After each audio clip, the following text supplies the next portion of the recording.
Македонија, аспирациите и напорите за интегрирање во големото семејство насловено Европска Унија. Една од најатрактивните теми за нас, делувајќи во контекст на исполнување на сите наложени и потребни услови. Како одговор на потребите произлезени од интензивирањето на процесот за интеграција на Република Македонија во Европската Унија, како посебна стручна служба на владата на Република Македонија, во 2005 година е формиран секретаријатот за европски прашања.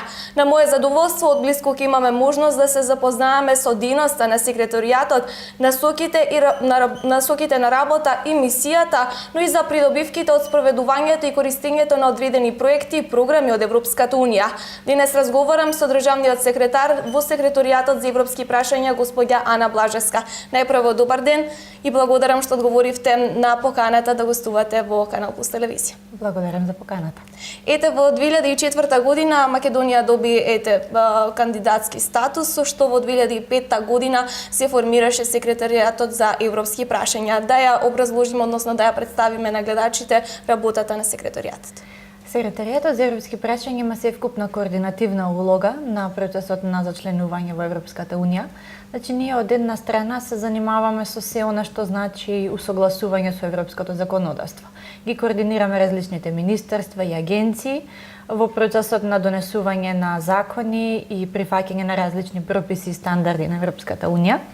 Меѓутоа, освен тоа, работиме и на подготовка на националната верзија на правото на Европската Унија, односно превод, јазична и стручна ревизија на сите оние правни акти кои што во иднина ќе бидат права и обврски на нашите граѓани, односно и наши права и обврски како земја кандидати, во иднина се надеваме земја членка на Европската Унија. А освен тоа, работиме и на координација на сите европски фондови кои што ни се на располагање како земја кандидат. Значи, тука станува збор пред се за инструментот за предпристапна помош, меѓутоа и другите европски фондови, како и билатералната помош која што доаѓа преку различни донатори, меѓу кои што има земји членки на Европската Унија, како што се, например, Шведска, Германија и така натаму, меѓутоа и земји кои што се сосема надвор од Европа, како што се Кина, Јапонија, Сингапур и така натаму. Значи, ние сме севкупен координатор на странската помош, односно проектна соработка која што доаѓа во Република Македонија. Ете, минатата година Република Македонија доби последната 8 препорака од Европската комисија, која што беше условена. На што се однесуваше овој услов, зашто вака беше означена препораката и работиме ли на нејзино исполнување? Да, ние добивме 8 препорака и втор пат на некој начин условена препорака. Условите беа поврзани пред се со одржувањето на предвремени парламентарни избори. Тоа беше еден од условите кои што позитивно го исполнивме, затоа што изборите кај нас беа оценети од сите релевантни меѓународни организации како фер и демократски. Понатаму следниот услов се однесува на исполнувањето на обврските кои што произлегуваат од Прежинскиот договор и пред се исполнувањето на итните реформски приоритети, кои што се поврзани со тој извештај на високата експертска група предводена од Райнхард Прибе, кои што ги добивме во јуни 2015 година и на кои што во моментов работиме. Македонија, иако не е земја членка, меѓутоа со овој статус има достапност до одредени програми и одредени фондови. До кои се програми достапува Македонија благодарение на Европската Унија? Како земја кандидат, главната помош која што ја добиваме од Европската Унија се состои во инструментот за предпристапна помош, кој што е познат под името, под кратенката ИПА. Освен ИПА, за нас се достапни различни регионални фондови кои што се пред се наменети за земјите од Западен Балкан. Ние сме дел од тој пакет, да кажеме, на 6 земји. Меѓутоа имаме и програми кои што се наменети за земјите членки на Европската унија, а до кои што имаме и ние како земја кандидат пристап и ние ги користиме на конкурентна основа. Значи тие не се наменети специјално за Република Македонија, меѓутоа наши корисници, без разлика дали се тоа локални и регионални власти, универзитети, компании, истражувачки центри и така натаму, можат да аплицираат и на конкурентна основа, ако имаат добар проект, можат заедно со партнери од Европската унија да повлечат средства, односно да реализираат различни проекти. Ете, да ги споменеме и фондовите, односно колку средства се приливаат во Македонија благодарение на Европската унија, ги искористуваме ли како што треба, односно дали е тоа сето оправдано? Во моментов се наоѓаме на некој начин на премин помеѓу фондовите кои што ни беа достапни во така наречената ИПА-1 и ИПА-2. Во ИПА-1 имавме вкупно 614 милиони евра. Тоа беше сума наменета за периодот 2007-2013 година. За периодот 2014-2020 година, нели секогаш Европската унија планира на циклус од 7 години, нас ни се достапни повеќе средства, 664 милиони. Овие средства се распоредени во различни компоненти во ИПА-1, односно во различни сектори во ИПА-2. Тука имаме проекти кои што се поврзани со животна средина или екологија, со транспорт и транспортна инфраструктура, проекти кои што се поабстрактни, односно навлегуваат во областа на владење на правото, демократија, поддршка на различни институции да испорачаат поквалитетни услуги за граѓаните. Има проекти кои што се наменети за поединечни категории граѓани, како што се например земјоделците, во рамки на таа ИПАРТ програма. Значи, речи си да не постои некоја област која што не е покриена со овие средства. До сега мислам дека користењето на овие средства ни овозможи навистина конкретни придобивки. Вкупно се реализирани во изминатиот 7-годишен период 2007-2013 околу 3000 проекти, што е навистина импресивна бројка. Речи си да нема ден во текот на овие 7 години да не започне да се спроведува некој нов ИПА проект. Вкупната искористеност на средствата за периодот 2007-2013 година е некаде 70%. Меѓутоа, овие средства ќе ги користиме до крајот на годината, со што очекувам дека вкупниот процент на искористеност ќе се зголеми, ќе достигне веројатно некаде 78-80%. А што се однесува до другите средства од периодот 2014-2020 година, на почеток сме, така што тука би било потешко да се каже, меѓутоа се надеваме дека ќе имаме подобри резултати отколку ИПА-1. Ако на почетокот граѓаните не беа запознаени поблиску, односно не беа доволно информирани или не беа заинтересирани за ваквите програми, денес расте интересот за искористување на овие фондови. Но каква е оценката од Европската унија за спроведувањето на овие проекти? Што се однесува до Европската унија, тие не оценуваат во однос на квантитативното користење, значи процентот на искористеност кој што го споменав, и во однос на квалитативното користење, затоа што Република Македонија од самиот почеток, кога овие фондови стана достапни, мораше да направи цела низа на прилагодувања, да изгради посебна структура во рамките на институциите и да обучи луѓе кои што всушност ќе работат натаму на спроведување, на осмислување прво и понатаму на спроведување на тие проекти. Тоа навистина не е лесна задача и зема период кој што се мери не во денови, недели или месеци, туку во години. Меѓутоа, од 2006-2007 година навам, кога започнавме со сите тие процеси, па до денес ние успеавме да направиме навистина една солидна структура од околу 350-400 лица кои што работат во централните институции и кои што се занимаваат исклучиво со спроведување на европски фондови, на европски проекти. И мислам дека од таа гледна точка сите оценки што ги добиваме од Европската унија се многу позитивни. Значи тие ја признаваат таа зрелост која што ја постигнавме како држава и како институции, да можеме сами да си ги управуваме нашите ИПА фондови, што не е случај со другите земји од Западен Балкан за кои што всушност Европската унија ги спроведува проектите во нивно име. Меѓутоа, овде Европската унија го подпомага и образовниот процес. Ете имаме програма Erasmus Plus која што се повеќе актуелна помеѓу студентите кои што во Македонија знаеме дека се повеќе ги има благодарение на универзитетите кои што се отворени и кои што им даваат можност на студентите да заминат и да научат нешто ново. Erasmus Plus е токму една од најпознатите и највидливите програми на Европската унија и ние навистина сме горди и задоволни што имаме толку висок процент на искористеност на таа програма и што таа програма е толку успешна и меѓу македонските студенти, меѓутоа не само студенти, средношколци, наставен кадар, граѓански организации можат исто така да се вклучат во оваа програма и да организираат некаков настан, конференција, да заминат на некој вид младинска или студентска мобилност во странство, да се запознаат со нивните врсници, да разменат искуства. И всушност Erasmus Plus кај нас се спроведува преку Националната агенција за европски образовни програми и мобилност и помага многу, навистина од непроценливо значење за на тамошно поврзување на македонските млади луѓе на возраст од 13 до 30 години со нивните врсници од различните европски земји, а нели иднината сепак останува на младите и ние токму во тој период, на таа возраст, започнуваме да ја градиме европската перспектива и поддршката за всушност Европската унија и европскиот проект. На кој ниво се наоѓа Македонија помеѓу државите од регионот, помеѓу оние кои што имаат статус на земји кандидатки за Европска унија, но и оние кои што имаат повисок статус од нас?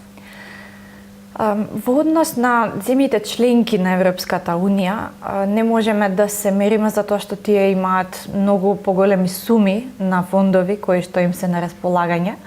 Ако споредиме например со земјите членки кои што ги користат структурните фондови, ние имаме да кажеме 5 до 6 пати помалку средства. И всушност сето она што го правиме е на некој начин подготовка да можеме во определен момент кога ќе станеме земја членка да ги користиме сите тие фондови, структурни фондови кои што ќе ни бидат на располагање. Затоа и постојано вложуваме во јакнење на капацитетите и во јакнење на самиот систем на спроведување на фондовите. Што се однесува до другите земји од регионот, Србија и Црна Гора се чекор понапред од нас во смисла имаат веќе започнато преговори, меѓутоа се чекор поназад во смисла на системот кој што го има за спроведување на фондовите. Значи, ако кај нас ние сами со сопствени средства, со сопствени капацитети ги спроведуваме сите проекти, кај нив делегацијата на Европската унија во Подгорица или во Белград, а истото важи за другите земји од регионот, Косово, Албанија и Босна и Херцеговина, делегациите се тие што им помагаат и што им ги спроведуваат средствата. Затоа во таа смисла мислам дека е неблагодарно да се споредуваме, затоа што нашиот систем е сосема поразличен. Така што доколку земеме квантитативно во однос на процентот на искористеност, може би Србија и Црна Гора се нешто подобри од нас, меѓутоа доколку земеме предвид зрелоста на институциите и на самата држава за спроведување на фондовите, ние сме секако понапред. Само што ја добивме препораката, 8-та условена препорака, се формира техничка влада и знаеме како следуваше процесот на оваа политичка дестабилизација, колку ова имаше влијание врз спроведување комплетно на оние препораки, она што го побара од нас Европската унија. Има огромно влијание и за жал многу негативно влијание.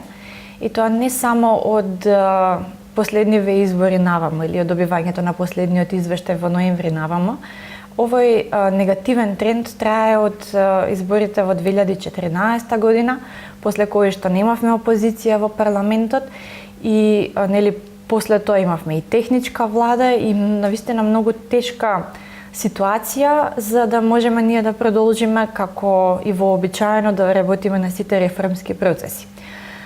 Кога ги добивме итните реформски приоритети, всушност од нас се бараше како држава да направиме реформи во клучни области што се доста чувствителни и кои што бараат широк општествен консенсус. Тоа се судство, медиуми, реформа на јавната администрација, реформа во системот на следење на комуникациите и целиот безбедносен систем, борба против корупција и така натаму.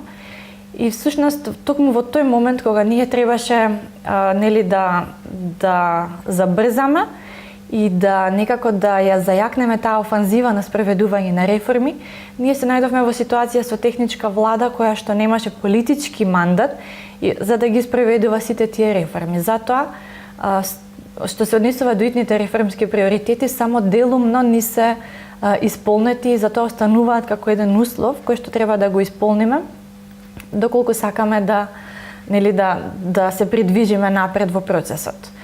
Во целата ситуација, колку што е позитивно, толку и негативно, во 2017 година нема да има нов извештај за напредок. Следниот извештај ќе биде објавен во пролета 2018 година, што од една страна значи дека ние имаме време да го завршиме нашето домашно до следниот извештај, меѓутоа во меѓувреме мораме да покажеме напредок затоа што Европската комисија продолжува да не следи. Не значи дека до 2018 година тие нема да се занимаваат со нас и нема да го следат секој чекор од она што го правиме. Мислам дека затоа е многу важно сите политички чинители во земјата да бидат свесни за тоа и да покажат зрелост и одговорност, затоа што кога всушност се напаѓа нашиот реформски процес, кога се напаѓа сето она што институциите го прават на патот кон ЕУ, не се прави штета на една политичка опција или не се прави штета на владата, се прави штета на целата држава. И таа штета потоа ќе ни биде потребно многу долго време да ја надоместиме и всушност да се вратиме во колосек. Затоа мислам дека за некои прашања како што е членството во ЕУ, кои што се од национално значење, од државен интерес, би требало да сите да си ја преземат одговорноста и сите да застанат со вистинска, реална поддршка, а не само со декларативна поддршка. Но ете едни од некои држави кои што со исто темпо како нашето се движеа кон Европската унија, го забрзаа темпото и не премина. Ние сме уште на едно ниво на кое што правиме се што ќе ни кажат, меѓутоа подсвесно знаеме дека треба едно големо прашање да се реши. Тоа е прашањето со јужниот сосед и со името. Колку ова има влијание, колку знаеме дека тоа навистина е така заради тоа. Решавањето на спорот со нашиот јужен сосед е пресудно за ние да станеме земја членка во ЕУ.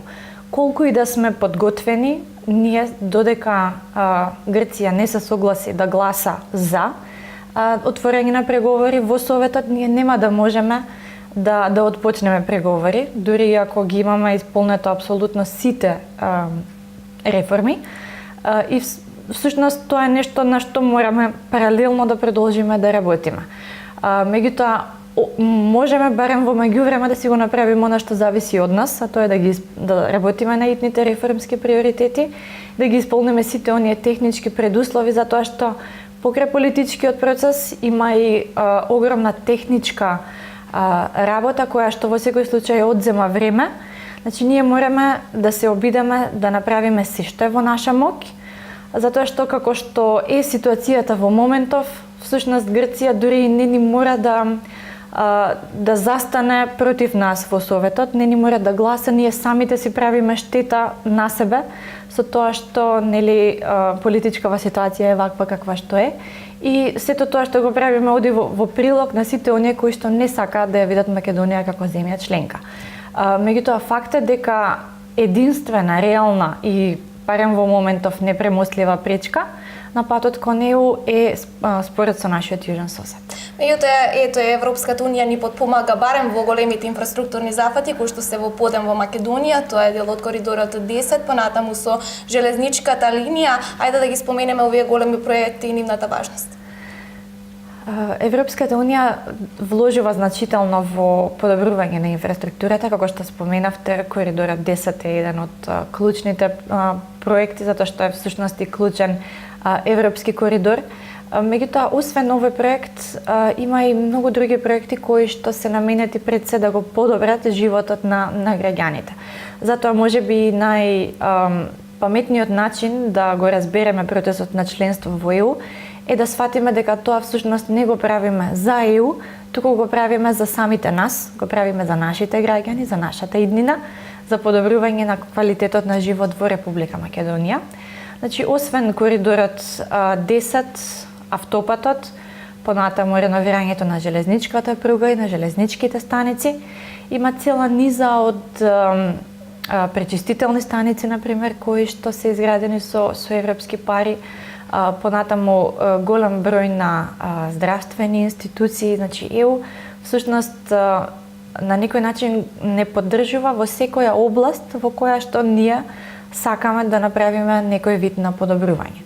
Исто така што се однесува до мигрантската криза, имаме поддршка од Европската Унија и работиме можеби во најтесно и најнепосредно партнерство со ЕУ, со цел да покажеме дека сме и ние од наша страна кредибилен партнер на кој што Европската Унија може да смета, и без разлика што во овој момент не сме земја членка и немаме отпочнато преговори, ова двонасочна врска на вложување од наша страна, она што можеме да го направиме и она што може да го направи Европската Унија, навистина покажува дека се работи за однос на партнерство, пријателство и соработка.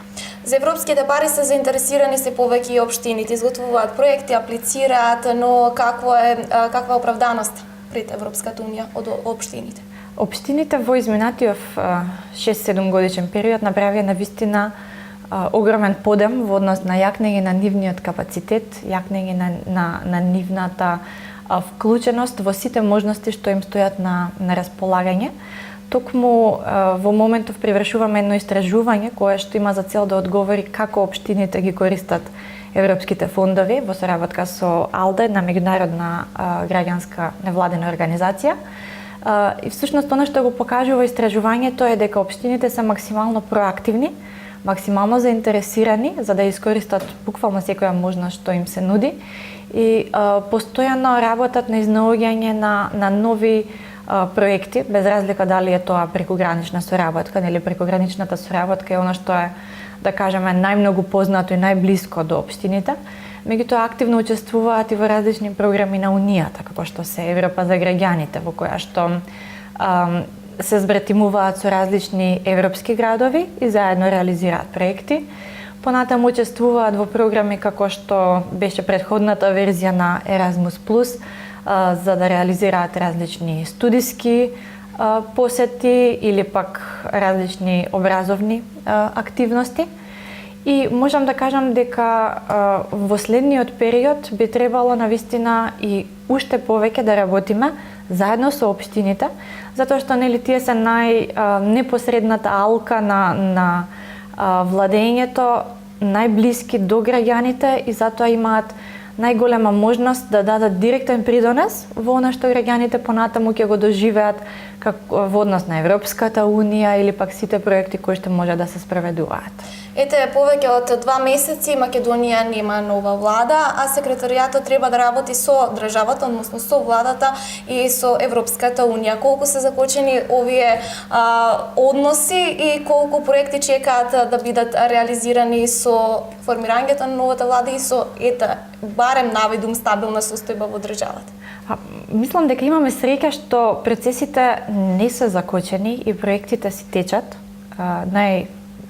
онолку колку што е можно да понормално, затоа што всушност процесите поврзани со европските фондови и оној механизам на координација со ЕУ, оној механизам на диалог кој што ги имаме воспоставено со ЕУ, не зависи само од политичката ситуација или од највисокото политичко ниво. Всушност договорните односи со ЕУ нас ни се дефинирани во рамки на спогодба за стабилизација и асоциација. И оваа спогодба веќе функционира од 2004 година наваму, значи 12-13 години ние одржуваме редовен циклус на состаноци во различни области, преку комитети, преку подкомитети, без разлика дали се работи за транспорт, животна средина, економски, финансиски прашања или пак, не знам, реформа на јавна администрација, внатрешен пазар, трговија, даноци. Значи, сите овие области ние имаме редовен механизам на диалог, редовни состаноци со Европската Унија, кои што ги одржуваме и кои што се на техничко ниво и за среќа може да си течат безпрекорно. Истото се однесува и во однос на проектите, кои што се веќе дефинирани однапред и не зависат од тоа дали има изборна кампања или се наоѓаме во постизборен период и треба да се формира влада. Значи, сите овие работи што се на техничко ниво и што зависат од секретаријатот за европски прашања, си течат најнормално. Она што страда во целиот процес, тоа е политичкиот момент и всушност тие чувствителни реформи кои што треба да си ги спроведеме, кои што Европската Унија очекува од нас да ги реализираме. Јас ви благодарам за вашето гостување во Канал Плюс телевизија. Се надевам дека ќе имаме за блиска можност повторно да разговараме со нови резултати, исполнета листа од оние препораки кои што ги добивме од Европската Унија. Исто и јас благодарам. А вие, драги гледачи, останете и понатаму со програмата на Канал Плюс телевизија.